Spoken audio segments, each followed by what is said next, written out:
Well, in this city update, I'm here today with Chelsea Foster. She's with Fayetteville-Cumberland Parks and Recreation. We're out here at the Kiwanis Recreation Center by the Splashpads. Now, I understand with summer on its way, Splashpads are going to be opening up soon. Yes, they are set to open on May 1st is when we're going to open up all of our splash pads. Now, we have 4 splash pads across the city. We got some at Spivey Recreation Center, here at Kiwanis, Massey Hill Recreation Center, and Myers Recreation Center. Now, what are the hours for these splash pads? So for most of the splash pads, Monday through Saturday, we're actually going to be open from 10 a.m. to 6 p.m. The only exceptions for that are going to be for Spivey and Massey Hill. When school's in session for those, we're actually going to be open from 3 to 6 p.m. so that way kids don't have any distractions.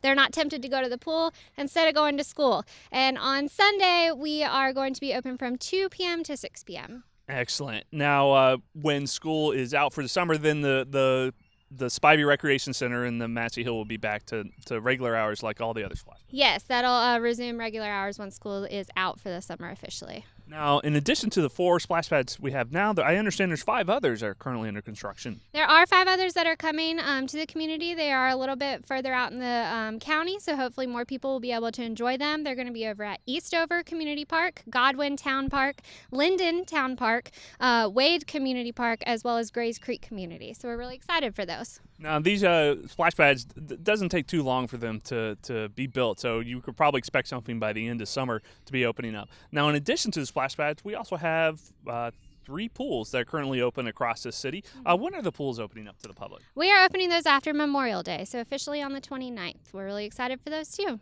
All right, so we have the Keith A. Bates pool, we have the Westover pool, and we have the Seabrook pool, but I understand there's a 4th pool currently under construction. There is. We are actually going to get a pool out at Lake Rim Park as well.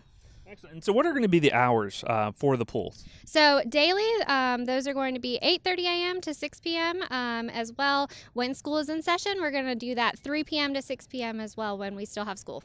Excellent. And then what are the costs for if you want to go swimming? It's actually pretty affordable for everybody. We're only doing $1 for residents if you are 12 and under, $2 for non-residents if you're 12 and under, and then $2 for residents that are all ages 13 and up, and $4 for non-residents 13 and up. You can pretty much take any residential fee. If you're a non-resident, double it. That's how we go by our residences. Well, thank you, Chelsea, for coming out here and meeting with me out here at Splashpad and sharing all this great information. So if you want to learn more about some of the pools and splash pads in your community, you can go to fcpr.us and learn more information. Where can you find that information on the website?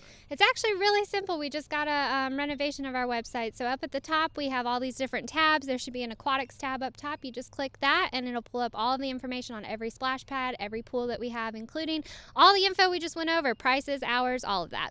Well, thank you so much for coming up and sharing this information, and thank you for watching this City Update.